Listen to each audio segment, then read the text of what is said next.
So there it is. Acham, the stage is yours. Thank you very much for being here. Very good. My pleasure. Hello, everybody. So just one little note. You may see the right side of my face often because my computer where the camera is here, but my big screen is here. So if I can see it, I'll stay looking dead on, but if I need a little magnification, I'm going to go over here. That's what you'll see. Sorry about that, but that's the price of age. Okay. So we're here to study a topic I've always liked. I was curious about it since I was early teens. I was never satisfied by any answers I got. So I'm from the Sephardic community in Seattle. We are a Judeo-Spanish speaking community coming from Western Turkey, mostly the cities of Tekirdağ, which is a county seat on the west coast of the Sea of Marmara. And then there's an island in that sea known also as Marmara. The people who came to Seattle in the 1903 through 1920 or 30 era came from those two cities. A few people here and there came from Saloniki, and then on and off. There was maybe somebody from Egypt once in a while, but mostly it's a Judeo-Spanish speaking community from Western Turkey. And so I would ask questions of the rabbi about mysticism. You know, there's a certain style of modern Sephardic rabbi who kind of leans on mystical interpretations, and a lot of this word is 200 in Gematria, 200 numerical value, and this word has 200 numerical value. And although that's just a random fact, they will present it as somehow connected.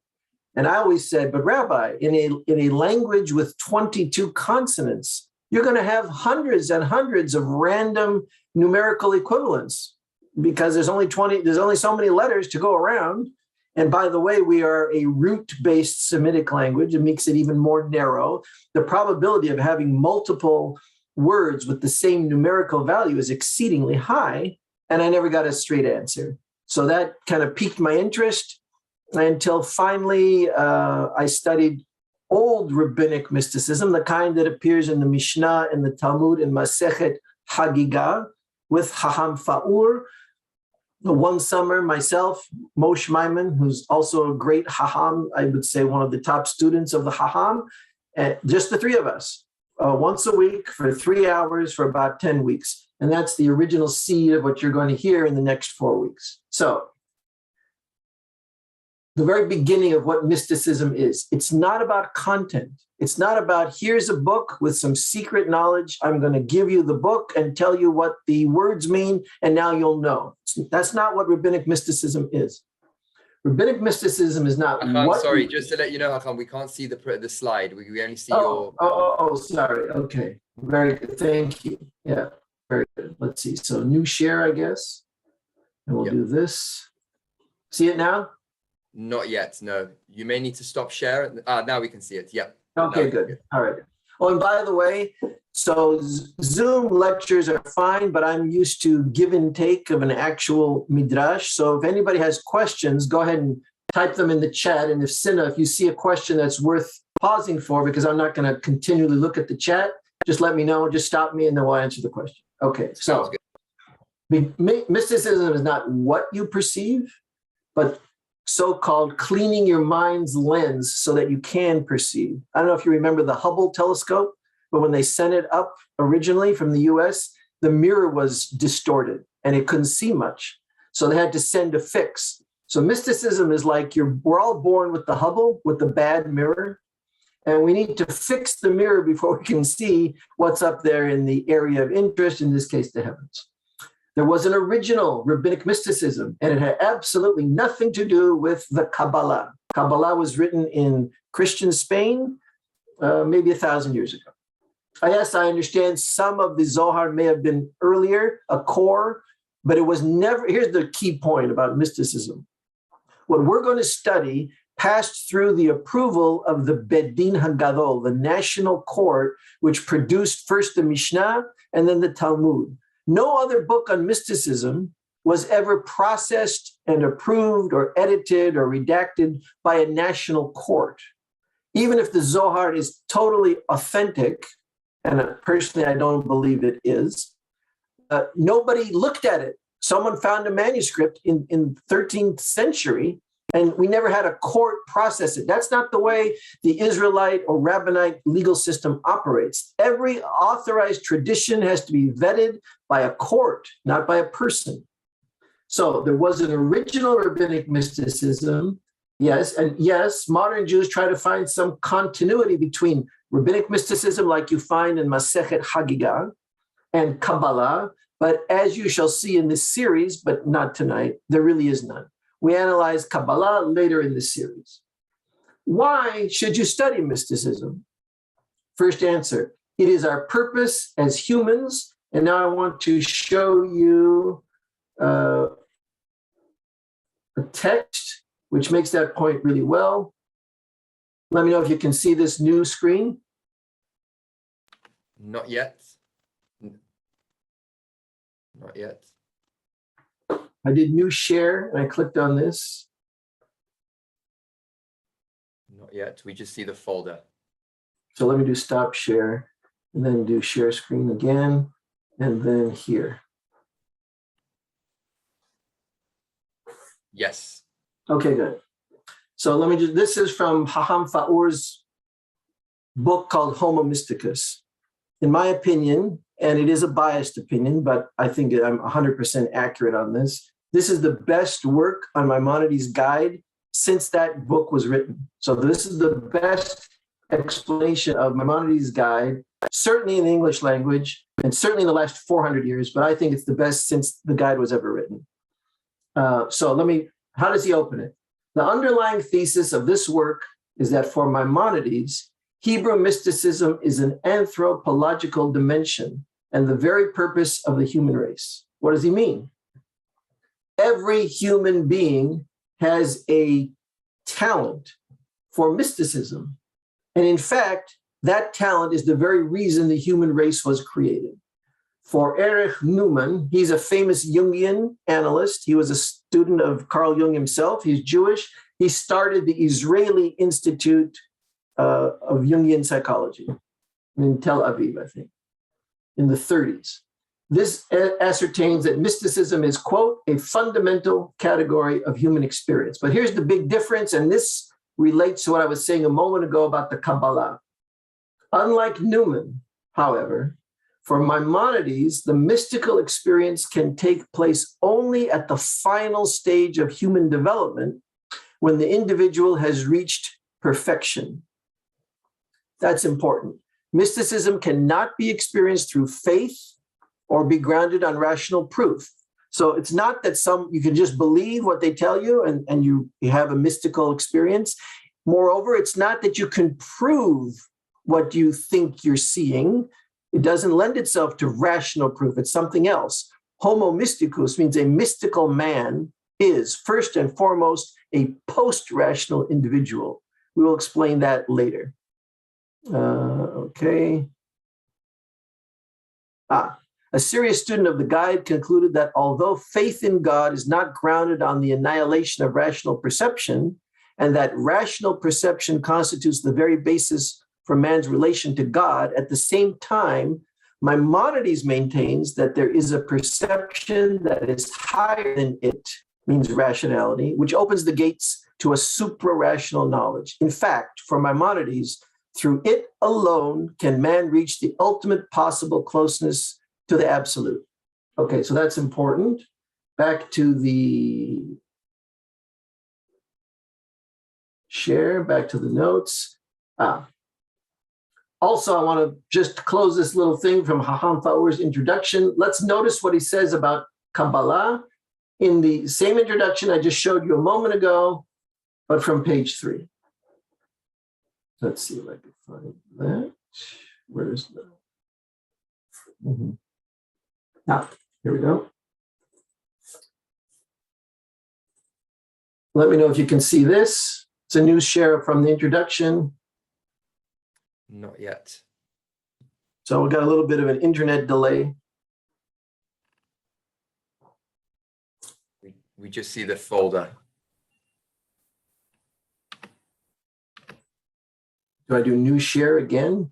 Could do new share.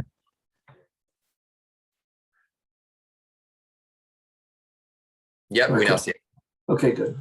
So here's the key point here. The differences between the esoteric views of Maimonides and the Kabbalah developed by the anti-Maimonideans in France and Spain are too complex to be summarized coherently here. They are not, however, merely a matter of content, such as the theosophy of the Sefirot and so on. Later, I'll tell you what the word Sefirot originally meant. It did not mean emanations of aspects of God or characteristics by which God reveals them, none of that. They pertain to different stages of human development, expressing different spiritual and intellectual syntaxes and morphologies. For Maimonides, the esoterics of the Torah is theocentric. It concerns post-rational human, involving a progressive process of de-anthropomorphization. That just means that we're born projecting our own little world on everything that we perceive. We assume people think like we think. That's why people will say such things as, boy, French people sure talk funny. And we project onto anything religious or spiritual as if God is some kind of smiling grandpa in the sky who, if you ask him for things, he wants to give them to you. That's anthropomorphization. The rabbinic mysticism is to be aware that you're doing that and let go of it. And it doesn't happen overnight, and it's not easy, but over a process of years, you realize that you're projecting and you let go of that. And then you just say, well, I don't know. I don't know what God looks like. I don't think he looks like anything, et cetera, et cetera. I don't know what God feels. Maybe he doesn't feel anything the way we feel, et cetera. On the other hand, Kabbalah is essentially ethnographic and anthropocentric. It means it projects human characteristics, emotions, feelings, choices, will, like we say, God's will. God doesn't have a will like people do. And ethnographic, it's limited to a certain ethnic worldview. Like every culture has its own mythology and its own assumptions about reality. So Kabbalah is limited.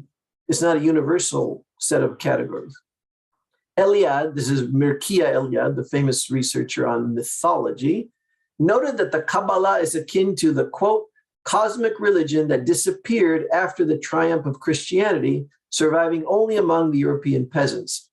It presupposes a system of cosmic sacrality that the rabbis tried to suppress and the Kabbalah successfully retrieved, quote, thanks mainly to the tradition embodied in the Kabbalah. A cosmic sacrality, which means there's this force that drives the heavens and all this vast, vast universe with trillions of planets and asteroids and black holes and you name it, and we don't even know half of it yet.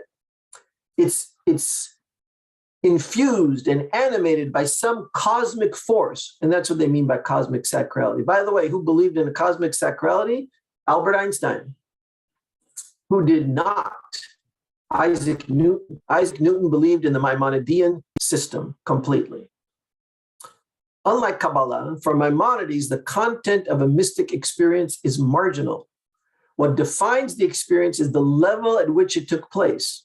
To perceive the most insignificant things at the post-rational level is infinitely more exalting than to listen to the most sublime symphony at the ethnographic stage. Very good. Okay, back to the slides.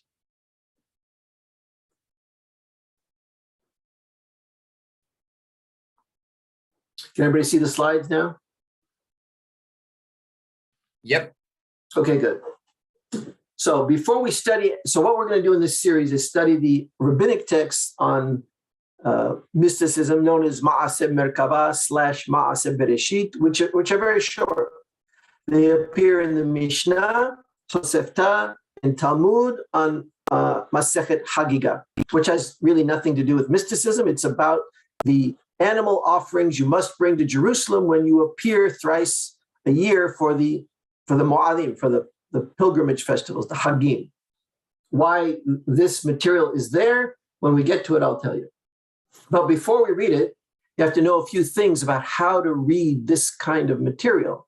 So now I'm going to teach a little bit from the introduction to Maimonides' Guide for the Perplexed. And since that's in Judeo-Arabic, and we're going to have to use a translation anyway, may as well use one in English, which is a lot easier to parse than the Hebrew ones, in my opinion.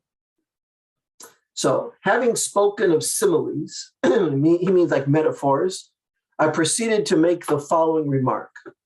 The key to the understanding and to the full comprehension of all that the prophets have said is found in the knowledge of the figures. This is my ad, images or parables. In the original Judeo-Arabic, it means matal, which is like a mashal, means like a metaphor, but a graphic metaphor, like Yirmiyah saw a boiling pot, which was in the north and kind of tipping over whatever was boiling inside it towards the south.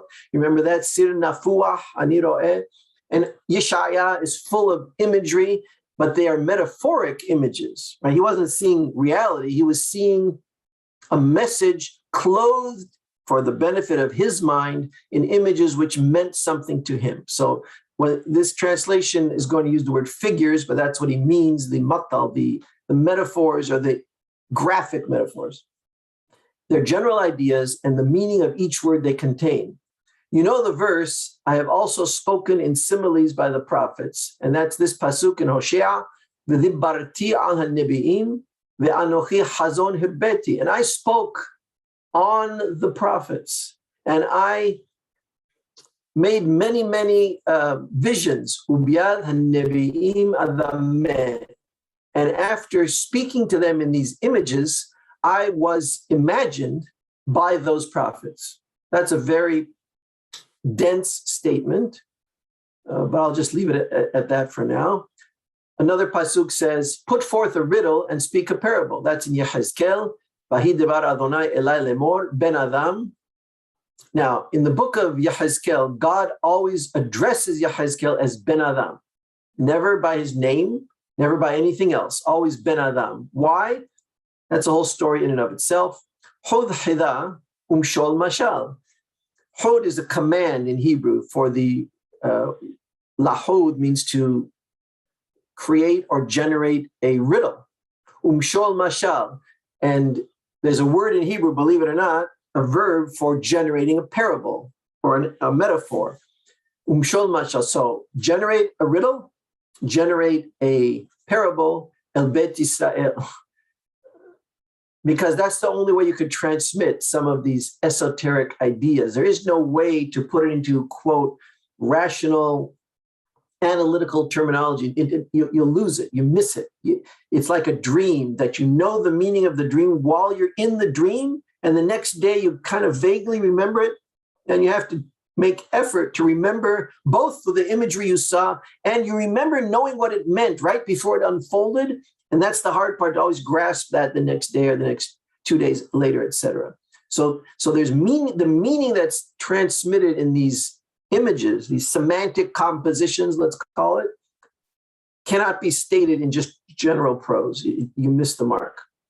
And because the prophets continually employ figures, Yehezkel said, does he not speak in parables? Halo memashel mishalim hu? Isn't he somebody who is memashel mishalim? That's the Hebrew verb again, memashel, in binyan pi'el, to create mishalim. Okay, fine. Next. Can you see the next page? Yep. Okay, good. So mysticism is expressed in riddles. How would you say riddles in our modern linguistic terminology? Polysemic statements, a statement that means multiple things at the same time. Again, Solomon begins his book of Proverbs with the words, to understand a proverb and figurative speech, the words of the wise and their dark sayings. So we still know or teach how to sing. This is Mishle. This is the beginning of Mishle. Lehabin mashal umlisa dibrei hachamim v'chidotam. So the purpose of the book is to teach naive young men and young women about the world, about the reality of the world, and how not to be naive. And the way he transmits this information to the reader is in dibrei hachamim v'chidotam, the words of the wise, and dark sayings. I don't know why he says that. Chida is a riddle. Maybe he means it's opaque. Initially, you don't know what it's talking about. Maybe that's why he says dark. I don't know. Anyway, to what were the words of the law to be And we read in Midrash Shir HaShirim Rabbah. I'm just going to read it in Hebrew and translate it myself. This comes from Shir HaShirim Rabbah. You could find this on Sefaria. That's where I got it. This is the first chapter of Shir HaShirim Rabbah. Marbi Harina Leba'er Amuka. Oh, so what were the words of the law to be compared to before the time of Shlomo wrote his 3 books? He wrote Shir HaShirim, Mishle, and Kohelet. And in my opinion, the Guide for the Perplexed, the tone, the mood of the Guide for the Perplexed of Maimonides is the same as Kohelet. I find innumerable parables. The mood of Kohelet, if you know how to read it, and the mood of the Dalalet al-Ha'irin, Maimonides' Guide for the Perplexed, are very, very similar. So, what was the Torah compared to before Shlomo did what he did? Amar b'Harina, lib'er amuka v'le'amayim v'hayu memeha sonenin umtukim v'tovim. They're compared to a well, a deep well, full of water, and the waters in the deep well are cool, because remember, we're in the Near East, it's often hot, you want a cool drink.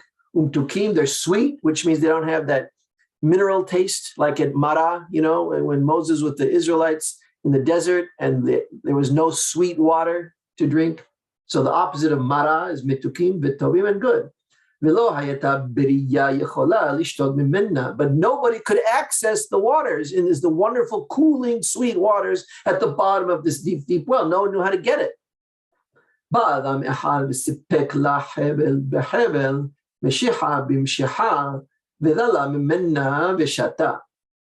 So somebody came, and this is referring to Solomon, and he tied one rope to another rope and one pull to another pull. You could call it a cord. They call it a cord, but Mishaha is just a pull. And he thereby pulled up the bucket from the deep, deep bottom of the well. And he drank. And as a result, everybody else began to pull up the water once he showed you how to do it, and they could drink the water.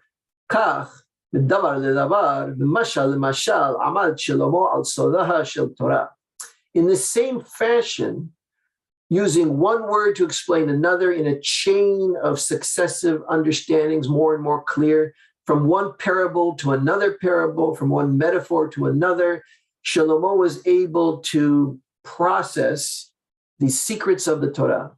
Dichtiv, as it says in Mishle Shlomo ben David melech Yisrael, al yedeh mishlotav shel Shlomo amad al dibre Torah.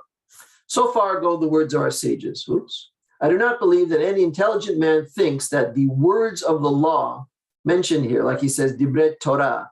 What does the Midrash Shir HaShirim mean when they say dibre Torah? What topic in the Torah?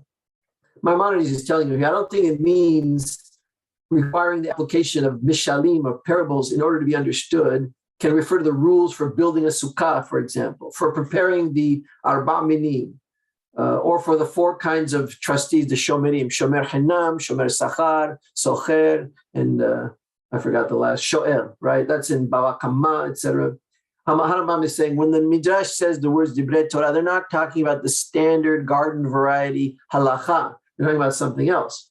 What is really meant is the apprehension of profound and difficult subjects, concerning which our sages said, if a man loses in his house a selah, or a pearl, suppose you have a coin or a pearl, both of them are very, very small. And let's say you lose it in your house. Now, mind you, at the time this was written, people did not have flooring in the house. They had dirt floors. So there's all these laws on Yom Tov as to whether you could sweep the floor to make it even on Yom Tov or not. It's called Nechabed et Habayit. So if you drop something, not only was it just like in our case, it's just somewhere in a corner, but you could find it, it could have seeped into a hole or a crevice or a little crack in the ground. And how are you going to search you have to search in 3D, right? That's hard. So if a man loses in his house a selah or a pearl, he can find it by lighting a taper worth only 1 isar. So what do you need to do? You need to get like a flashlight. In their case, it was like a torch or a lamp, a ner. Now, the materials that compose a lamp are very, very cheap. So you could find a pearl, which is very, very expensive, using a light which is very, very cheap. Thus, the parables in themselves are of no great value, but through them, the words of the holy law are rendered intelligible. So there's all these pearls lying on the ground, but you don't know how to see them. You can't see them. You take something really cheap, in relatively speaking, minuscule fraction of the value, but that thing, which has no value really in and of itself, allows you to see the pearls. By the way, I just can't help myself, so I'm going to digress for just a minute. Maimonides wrote a commentary on the Mishnah. It's called in Arabic, Kitab Siraj. You may know that the word Siraj means the book of the light, the book of the lamp. Siraj is a Judeo-Arabic word that comes from Babylonian Jewish Aramaic. The word for lamp is shiraga. You may have heard this Talmudic saying, it's famous, shiraga b'tihara lamit hazeh. At high noon, you can never see the light of a lamp because the sun's light vastly overpowers it, right? That's why in many Jewish communities, the name Shraga is popular. Shraga means a lamp. It's like equivalent to Meir in a way, right? So now, why does Harambam call his Pirush on the Mishnayot Kitab Siraj? Imagine you're in a cave or a house, and there's all these writing on the walls, but you can't read it because it's too dark. You don't have the illumination that allows you to process the writing of the Mishnah. Comes Harambam and he gives you a little lamp. You take the lamp, you put it next to the writing, and all of a sudden it's very easy to read. That's why he calls it Kitab Siraj. It's the exact same idea. Like I said, a lot of what he did later was pre-fashioned or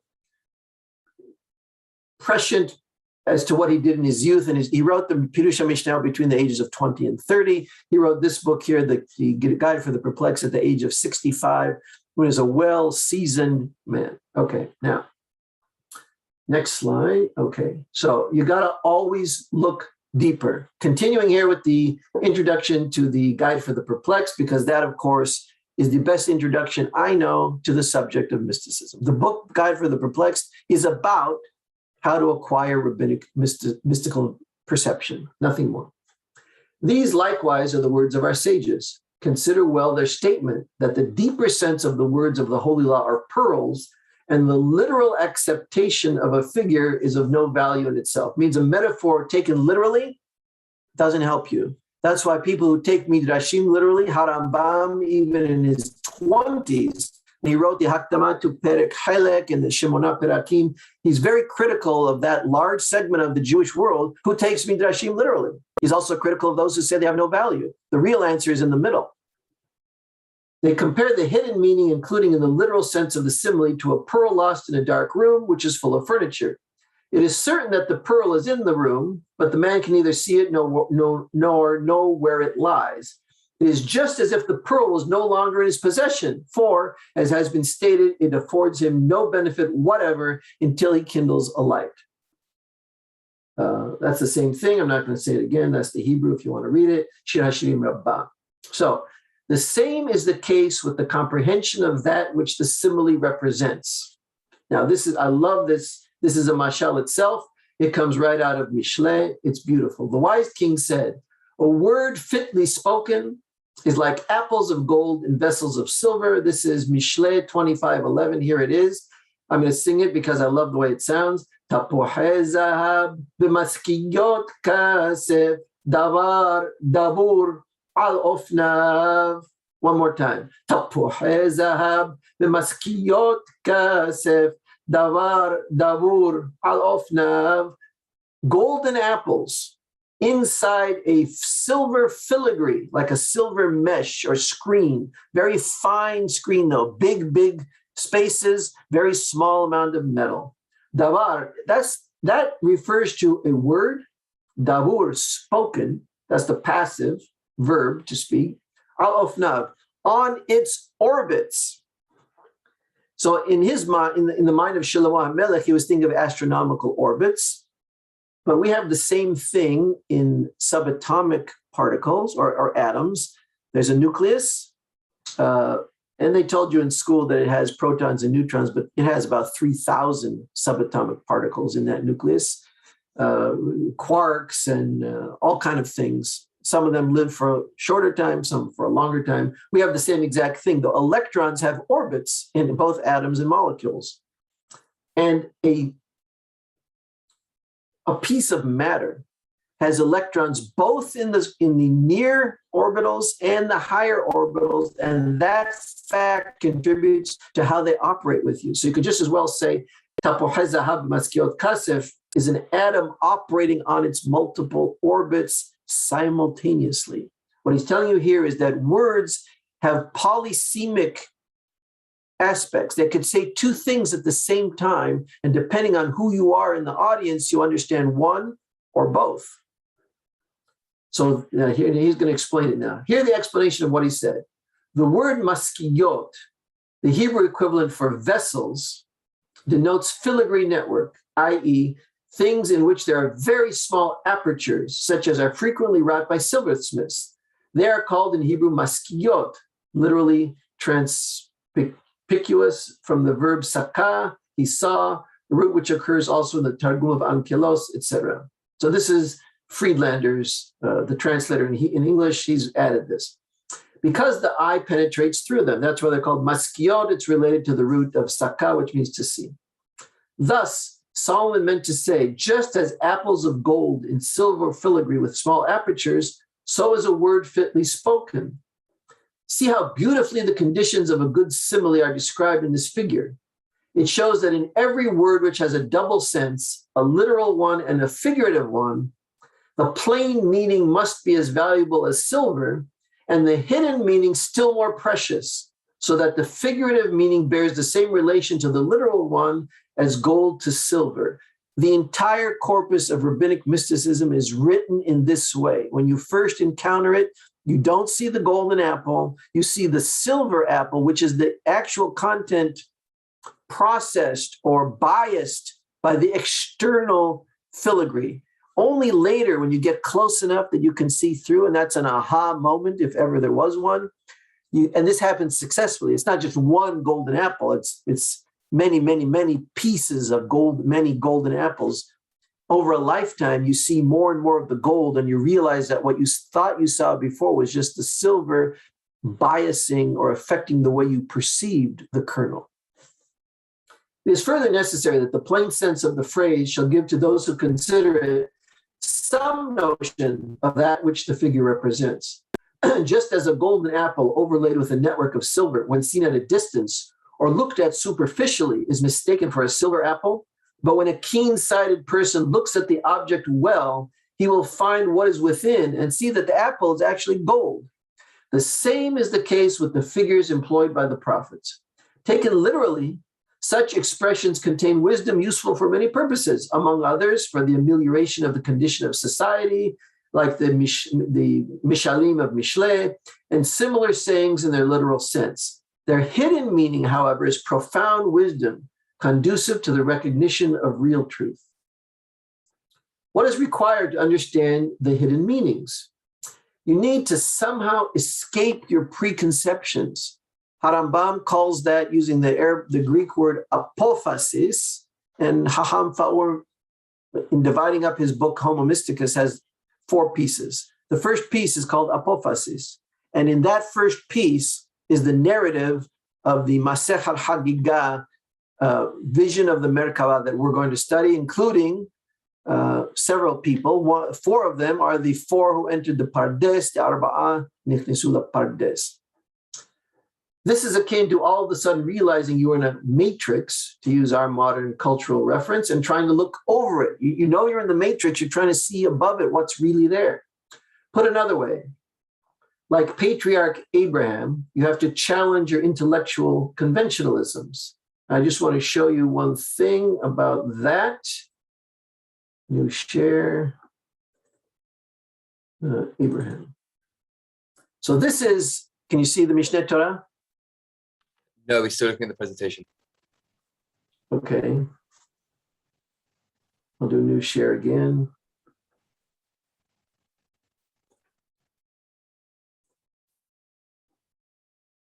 Any you luck? stop share, if you can stop share. There we go. Stop share, and then if you share again.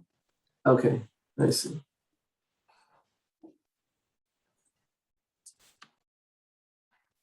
We now see your folder.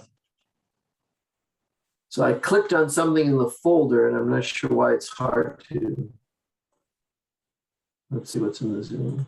And all you see is the folder, right? Yeah. Okay, I'll just tell you what it says. So in the Mishneh Torah, Harambam, first chapter, in Avodah Zarah, Sefer HaMadda, the first one, he tells the history of how Avodah Zarah began. And he also tells the history of very, after a while, only a few people recognized the existence of God, like Hanoch, Metushelah, Noah, Shem, and Abed.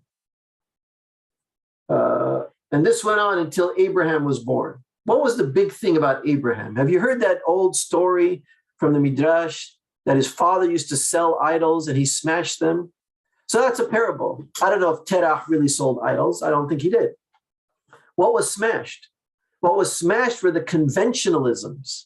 And that's what I wanted you to see, the footnote of Rabbi Yosef Kafer, because I only know two people in my lifetime who ever got this right. One was Faur, and I was very happy to see that Yosef Kafer echoed it in his footnote about on the in Masechet, Hilchot Avodah Zarah, about Abraham. He said, this is a dirasha in Nedarim 32a.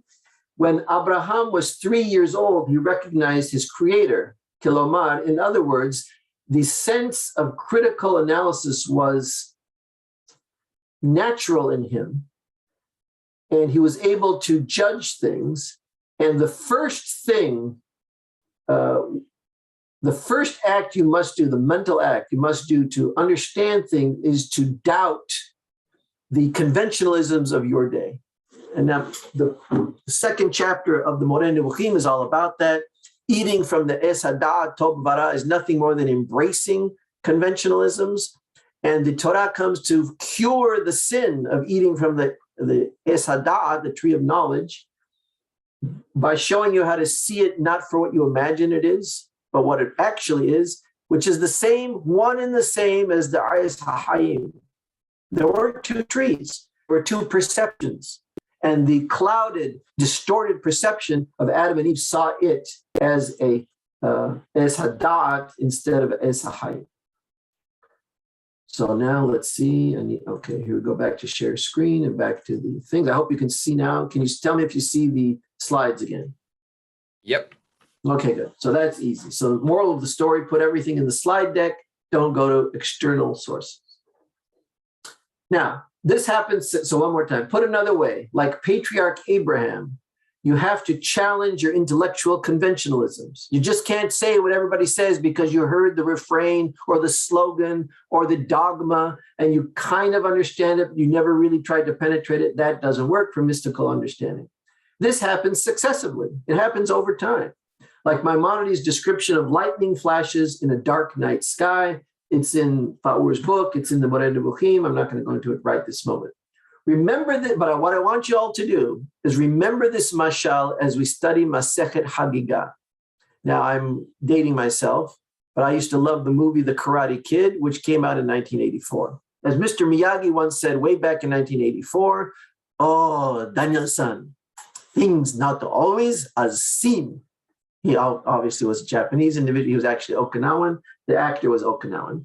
If you want to watch that scene, you can watch it here. When Daniel first has an apophasis and he realizes that what Mr. Miyagi is teaching him is not about carpentry or painting or sanding wood or waxing and polishing automobiles, but actually defensive moves in karate.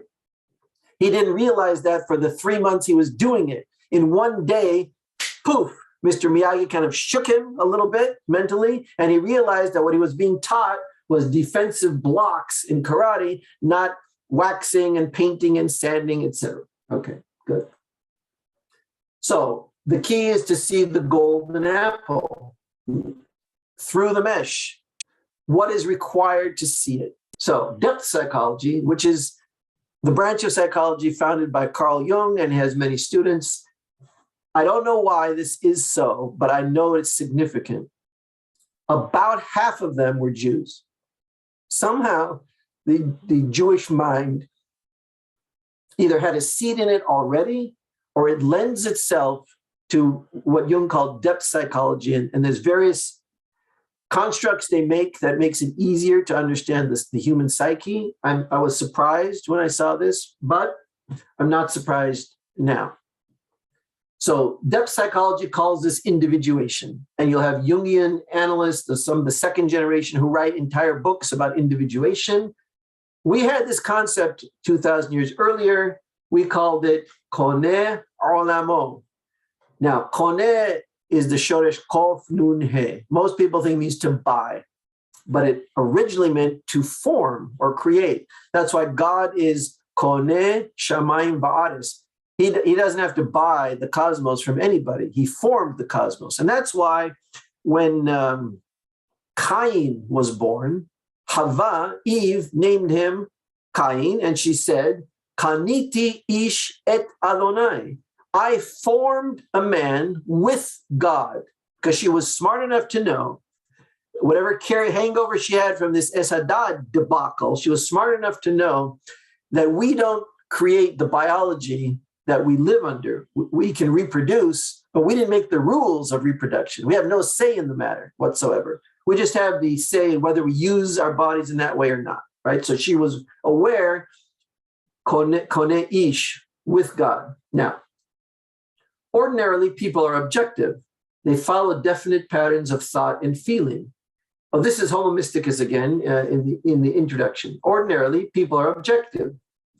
They follow definite patterns of thought and feeling. Their behavior and ideas can be categorized and valued according to generally agreed criteria: intellectual, social, political, and so on. Like everybody knows about climate change.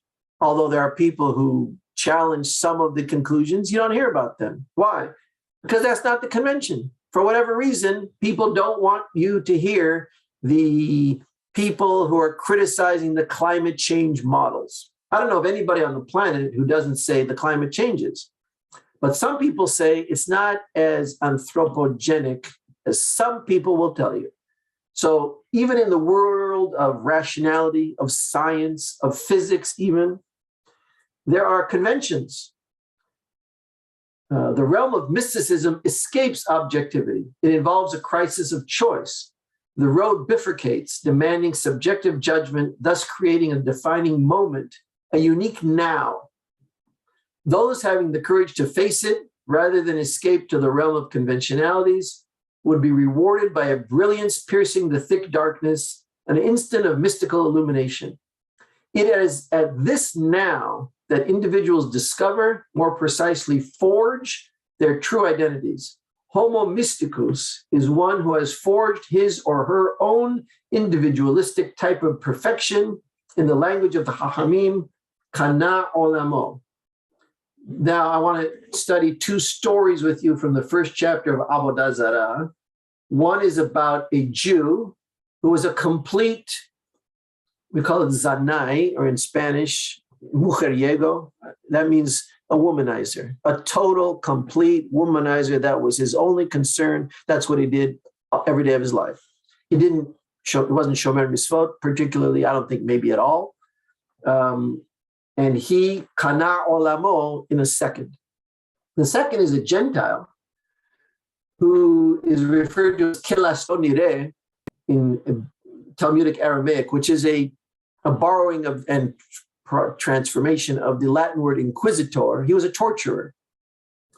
And when they would execute you, they would first torture you to make an example of you. And he was an inquisitor of the famous Rabbi Hanina ben Teradion, if you ever heard of him. He was the father-in-law of Rabbi Meir. He's the father of the famous Beruria. If you heard of Beruria, she was the wife of Rabbi Meir and the daughter of Hanina ben Teradion.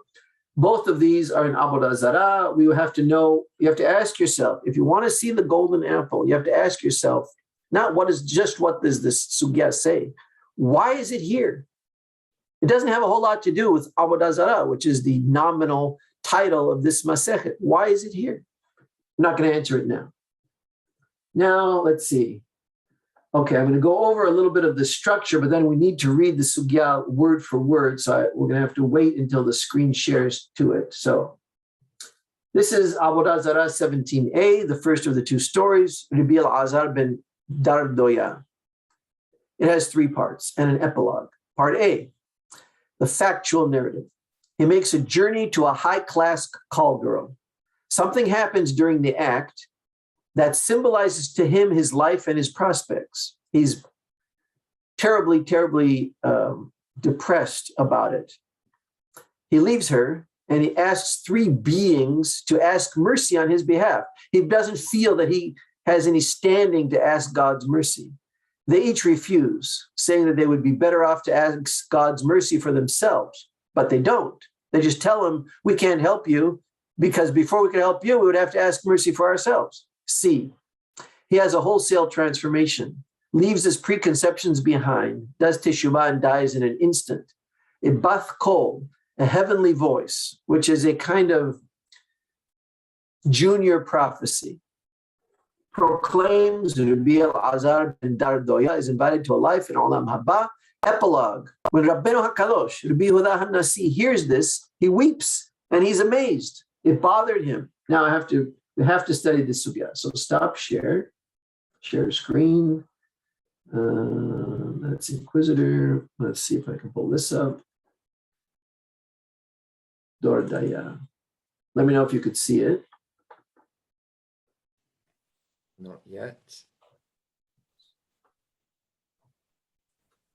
No, when you share screen, there should be a few options of the image that we can see. So you could pick on Dordaya, as for example. So Okay. So when you click on share screen, does it give different options? Okay. So let me do this now. Let's try this. So now I see what happens. I think I have to open the file first before the share. I can't go into my folder. Yep. Okay, let's try this now. Here's Dordaya. Can you see it? It's just loading. Yep, we see it. Okay, what are you looking at? This is Gemara, but it's not the standard Gemara you're used to. What is this? This is a copy of a Masechet Al-Azara, which was dictated Be'al Peh by heart in the year 770 in southern Spain by a prince of the yeshiva. Forgot his name. Natronae HaNasi is his name. Not Natronae Gaon, but Natronae HaNasi. He had a fight with somebody in Babylonia about who should become the next Gaon. It didn't go well for him. He runs to the other end of the earth, all the way to the west in southern Spain. This was purchased by A.S. Yahuda, who was a famous Baghdadi living in Jerusalem, Haham. And somehow it got into the hands of the Jewish Theological Seminary, and it was published in the 50s, I think, by Professor Alexander Marx. That's what you're looking at. This manuscript is a manuscript. This is a copy of an Andalusian Spanish manuscript. So I'm going to start here. The story starts here. The general context is, in some instances, when you confess your sins for Avodah Zarah, you immediately die. And the question of the sugya is, Ume Avera Lamayit. What about other sins besides Avodah Zarah? You don't think you could die when you confess your non-Avodah Zarah, non-idolatrous sins? Ve'atanya. We have a baraita, a Tannaitic formulation. Amru alav al Elazar ben Dardoya shelo hiniach zona bechol ha'olam kulo shelo ba aleha alaha. This is a baraita. This is a Tannaitic formulation made by Tannaim for us to study. So this is important. They said on Elazar ben Dardoya that he didn't leave one whore in the entire world that he didn't mount once. All right?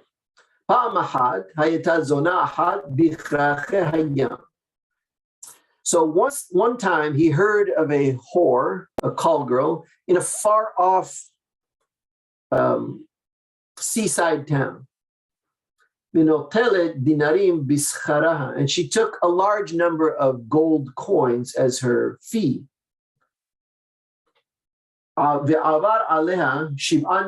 order to make his way to get to her, he had to pass 7 rivers. It was a long way away. Bishat hergel davar, at the time of the act, now the Hebrew word is hergel, it means common. It's a common act, it's a biological act, right? Especially if you're with a hooker, there's no emotion in it, right? Hergel, though, I wanted to point out to you, is a Latin borrowing from the word rule. Regla in Spanish, and in Latin reglum probably, means rule. So hergel is something that follows the normal rules. That's hergel. Hifriha, she had some intestinal gas and it escaped during the act. Amar keshem shepirha enahozeret limkoma. Now, I don't know why this had, like, he took it as a bad omen. Remember, he's a whoremonger. He's not a haham. So a lot of these folks are superstitious in a way, and he must have been unconsciously very bothered. What the heck did I do with my life? All I do is chase hookers. And, you know, what kind of life is that? When you leave this world, what cognitive structures have you created in your soul that you can use in the next dimension? Nothing. Bothered him. After a while, it bothers you. Even these type of people, they know something is wrong. So when she broke wind during the intimate act, it meant something to him. And so he said, just like this gas cannot return to its place, similarly, El-Azar ben Dardoya, they will never accept him to do teshuvah. So he thinks he's out. He has no options. He will not go to Olam Haba. Halach v'yasha ben harim u'ba'ot. He went and sat between some mountains and hills. Amar, harim u'ba'ot, bakishu ala rahamim.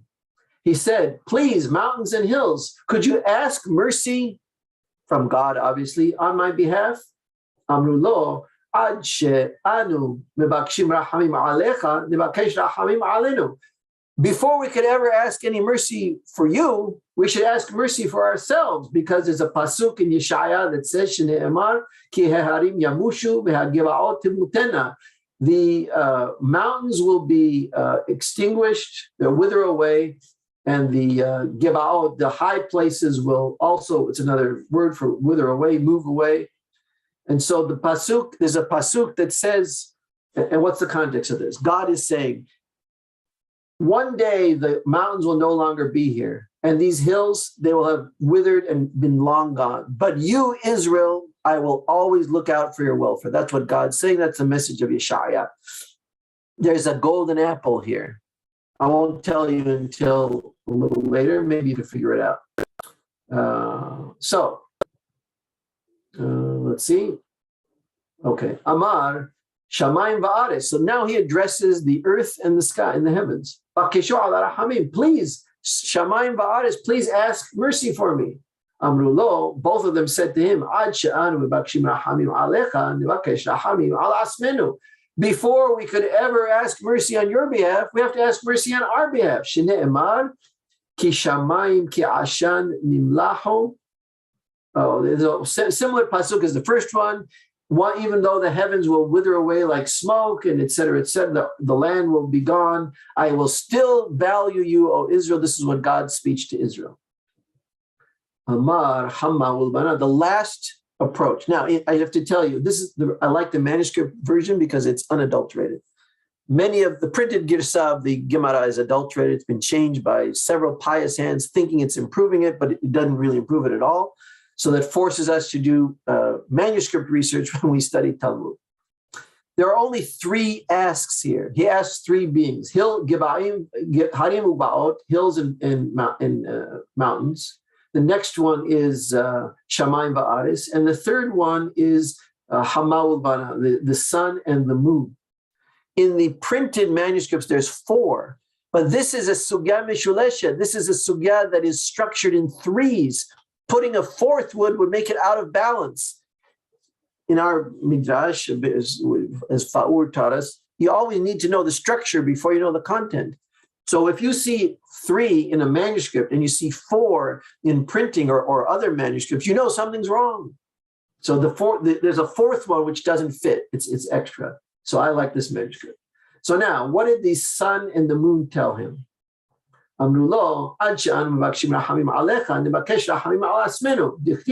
The same speech, because there's a pasuk that predicts our demise too. What is it? Etc.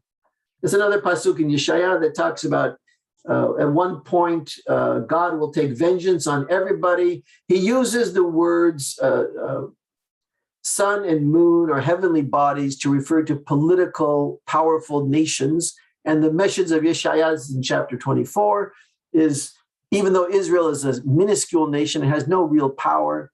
In the end, I will erase the powerful, and I will judge in your favor in Jerusalem, and the temple will be rebuilt, etc. So that's the third one.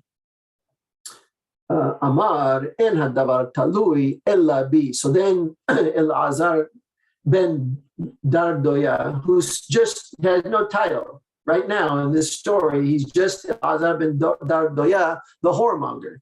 So he said, the thing it only depends on me. He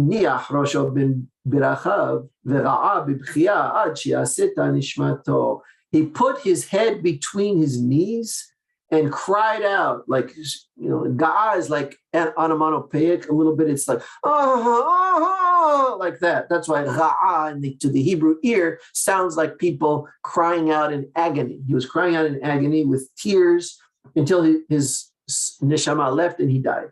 Now, careful, look at this. Yaseta nishmato. The neshama still exists, just went somewhere. It left the body. It's not that he ceased to exist. He did inherit olam haba. Yaseta bat kol ve'amera. So a bat kol, a heavenly prophetic message, emerged and said, now I have to switch to the other part. Share screen, and here's Dor Daya 2. Very good. I hope you can see this. Let me know if you cannot. Yep, we can see it. Okay. It says Rabbi Elazar. The heavenly voice added a title. He calls him Rabbi. Rabbi Elazar ben Dardoya mezuman lechayeh ha'olam haba. He is invited for an eternal existence. He is invited to live in olam haba. I'm going to skip this. This is a comment that relates to the prior part, which we didn't study the whole sugya. When he heard it, Bacha Rabbi, Rabbeinu HaKadosh cried, Ve'amar, Yesh koneh olamo b'sha'a achad, Ve'yesh koneh olamo b'chama shanim. Rabbeinu HaKadosh was waiting for a moment of enlightenment where he would know that he found himself, that he totally individuated. He was trained by his father from childhood to do what he did, to create the Mishnah, in fact. He was trained from childhood, taught among the rabbis. As a kid, he didn't go out and play ball or cricket or soccer, what you all call football. He was in the Bet Midrash sitting on his father's knee. He was, of course, Rabban Shimon ben Gamliel II. And he was trained for what he did. So in a way, it was conventional, although it was elite and it was masterful, but in his family, he was following the convention. He always wondered, did I fully individuate or did I just fill out the role that my ancestors, starting from Hillel, carved out for me? That's what's bothering him. So when he heard this story, obviously the Baraita pre-existed Rabbeinu HaKadosh and his Bet Din collecting all the Talmudic material. Bacha Rabbi, he cried. Ve'amar, yesh koneh olamo b'sha'a achad, ve'yesh koneh olamo b'chama shanim. Amar Rabbi. And then he said, after he kind of calmed down a bit, he said, Lo dayan leba'ale teshuvah shemekabbelin otan, ella shekorin otan Rabbi. It's a question and there's no answer. He said, it's not enough that they take Ba'alet Teshuvah. I mean, after a lifetime of debauchery, they accept this guy into Olam Haba, and a heavenly voice vouches for him, but the heavenly voice calls him Rabbi. That's what they call me. So I spent all these years doing the Mishnayot and being the Nasi and promoting the Torah Sheba'al Peh, and this whoremonger, in a moment of epiphany, is Koneh Olamo and goes straight to Olam Haba. So it bothered him a little bit. He's when he says B'chama Shanim, that some people don't acquire their world, acquire their individual perspective for many years. He's talking about himself. Okay, very good. So I think I'm just going to review this a little bit. Oh, let me see. I have to do the screen share again and do this back to the, let's see, where are the, no, you don't see that yet. Show all windows. Maybe. Here we go. Okay. I think you can see this now, the slides, right? Yep. Okay, good. So let me go over the story again. Now, I give you the structure. It's like a sandwich. That's what we teach Talmud. We give the structure. It's a little bit abstract when you first hear it because you may or may not know the text. We study the text. Then we go back to the structure and you will see things you didn't see before. So it has three parts. Factual narrative. He's a guy who chased every whore on earth, and he finds out about a very high-class call girl. He has to have her. He crosses 7 rivers. He brings the exorbitant fee of various dinarim. A dinar was a huge coin, in value. It was gold.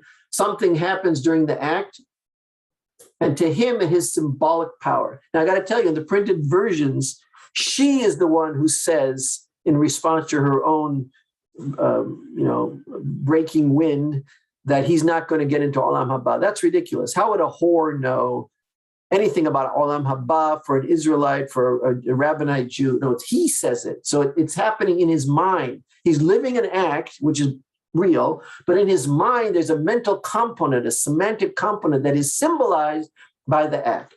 Okay? Part B, he leaves. And he's despondent because he pretty much thinks this is an omen. I'm not going to go to Olam Haba. He asks 3 natural beings.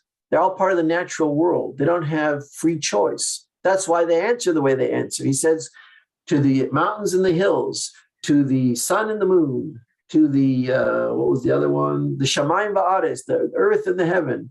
Could you ask mercy for me? I don't know why he thought they had more standing than he, but they said, we can't ask anything for you until we ask for ourselves. And then they quote a pasuk which speaks of their inevitable demise at the end of time, which means we don't have any hope for ever changing God's plan or program about our end. We know our end is real. You are different. You're not governed by nature as we are. You have a certain freedom. You have a certain Selim Elohim. You have the power to change your own program. And if you change your program, God answers. It's you who do the act first. So that's the point of that. He thought, like someone who believes in karma, his karma is horrible. Let me go to natural beings. And that's why this is an Avodah Zarah, because this is not worshiping the 3 things, but it has a carryover of this idolatrous assumption that these natural beings have choice and have consciousness and have an in with God. Maybe God and them share a ground of being. So that's why it's in Masechet Avodah Zarah. That's a big mistake. On the moment he figured out that there's no karma, he immediately inherits Olam Haba. That was the Koner Olamo epiphany for him.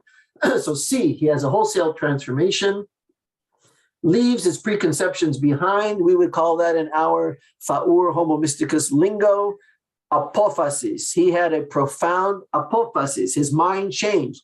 The reality didn't change, but his perception of it changed. He saw through to the golden apple in a way.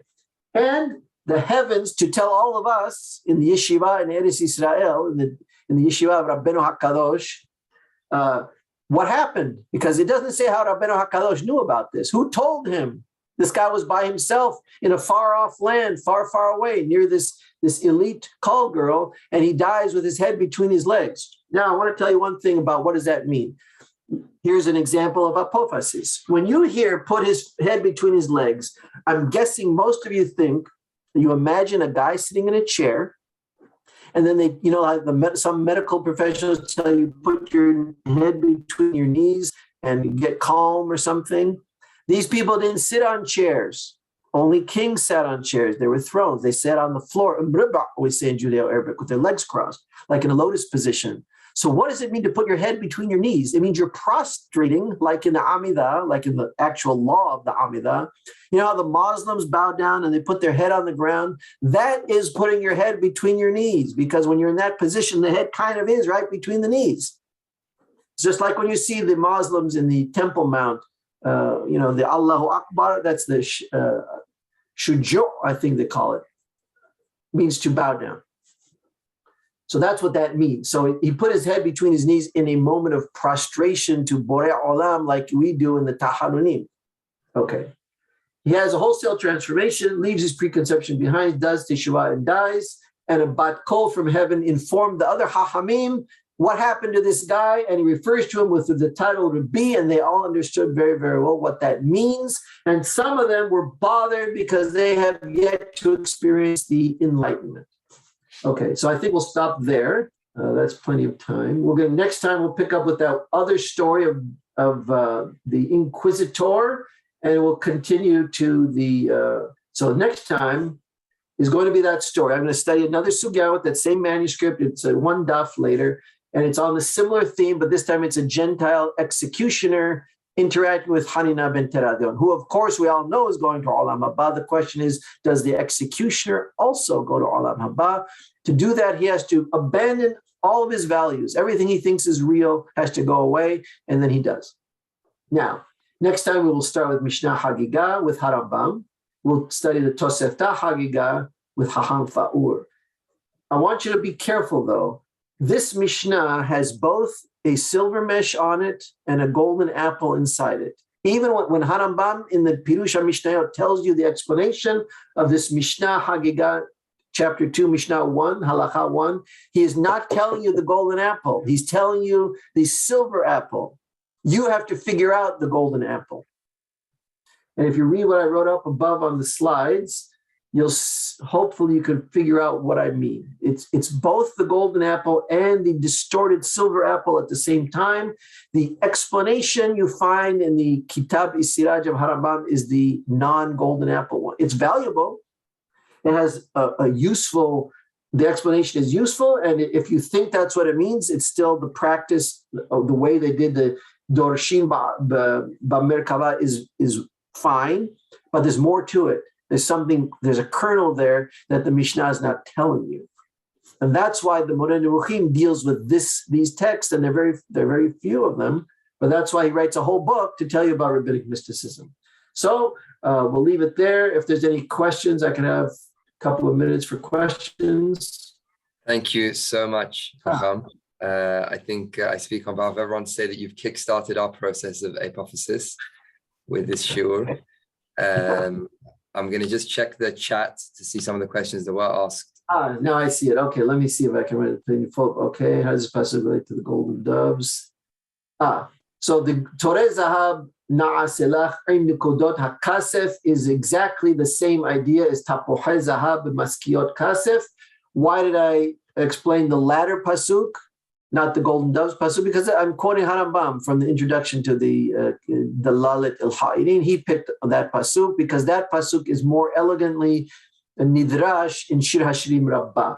Yes, the golden doves pasuk is also the subject of the first chapter of Shir Hashirim Rabbah, but not for this, for the revelation at Sinai. What was going on in the mind if you were standing there at Sinai? That's golden doves. Are the golden apples to be perceived or to be imposed on the silver? No, the golden apples are inside it. Imagine, this is a kind of an objet d'art, which they had in the ancient world. We have it in some of these grandfather clocks that are small, that could sit on the desk, if you've ever seen them.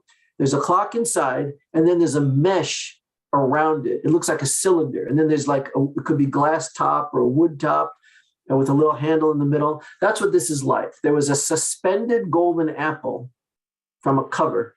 Imagine a cylinder. And the surface of the cylinder is a silver mesh. And so when you stood, it was like an interesting illusion. When you first entered the room, you saw the apple as silver. When you got closer, you saw it as golden. That was a common, adornment, fancy furniture in the days of Shlomo HaMelech. That's why he does that. Kitab Yad Bet Midrash LaRabbanim. On so I think Shlomo Saka is asking, is that the one on friedbergenizad.org, which they call Bet Midrash Rabbanim? The one they write in Hebrew letters, not pictures of the manuscript, is not that one. But I think they do display it, or on the Hebrew Use site, which displays manuscripts of the Talmud, online treasury of Talmudic manuscripts, you can get this Masechet Avodah Zarah.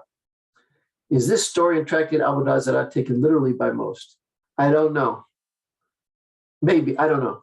Or is it considered by some to be an example of mashal of some sort? I think I take this Dar Doya, I think it's literal. I think it actually happened. But it gives you two orbits, let's call it, two ofanav of the story. There's your biological events that you experience, and there's your mind's perception of those. What meaning do they have for you? In his case, a simple biological act, which is totally common. That's why the word hergel is there, although hergel refers to the sexual intimacy act, but the fact that people sometimes have gas is very normal. That's a mundane story. It's no big deal. He goes to a high-class hooker, and she, the experience wasn't as fancy as you thought it was going to be. He took it a totally different way. He took it as an omen. That's the point. Do you have any theories as to when they would have made that addition to the Gemara? The Gemara that we have is all based on the Venice edition, the printing in Diffus Venezia, it's called. And you can buy a copy of the Diffus Venezia. It's better than the one you buy now, the Vilna edition, but it still has many, many errors. Why? It was published by Bomberg, and who did he hire to edit it? Two apostates. Their names were Felix Pratensis, that's their Goy name. They became Christians. And I forgot the other guy's name, but Faur talks about it in the Horizontal Society, and they made mistakes on every single page. What was their source text must have been handwritten things from northern Spain sometime after the Talmud was burned in France and Montpellier, and the anti-Maimonideans got their hands on the text of the Talmud. Would you say that Hamaspik Le'Obdei Adonai is a continuation of what Harambam is teaching? No, that's a different topic. It has some commonality, but it is not really a Moreh Nebuchim type book. Abraham ben Harambam did not intend to do anything more on the subject of the Moreh Nebuchim. He did practices which bring you closer to the mental processes that Harambam describes. Yes. Okay, very good. Okay, share the slides. So Sina has the slides. He can publish it in the Habura. He has admin privileges. I don't. And I'm glad. I hope everybody enjoyed it. These are really wonderful texts, and they have many layers of meaning. And although I hear people just, in a Seudah Shelishit, Devar Torah, they try to deal with it, but it takes hours and hours. And it's like mining that deep, sweet, wonderful well that Shlomo HaMelech helped us all access a long time ago. Thank you very much. And we'll see you same time next week. Same bad channel, same bad time. Looking forward to it. Thank you very much. And everybody, the source sheet will be on the Chabarap members platform under the video, under the audio where the source sheet usually is. So all will be accessible there. Hacham, again, thank you so much. I think I'm going home to review now because that was fantastic. Thank you. So here's a little hint. You want to review in context those 3 Pesukim from Yeshaya, which the 3 natural entities quoted to Elazar ben Dardoya. Of course, that only happened in his mind, right? That's happening in his mind. The heavens don't speak to you, right? Absolutely, absolutely. Given the extra perspective that we usually don't get when we go through the sugyot. So thank you so much. Okay. Have a wonderful day. And everybody, see you same time next week. We have class, obviously, on Wednesday. Rabbi Dweck's going to be doing Introduction to Mesilat Yesharim. And then we have Rabbi Faur starting Talmud classes next Monday. Everybody can stay up to date on the Discord app as well as the WhatsApp announcement groups. Thank you very, very much. Good night from London. Thank you very much. Bye-bye. Bye-bye. Thank you.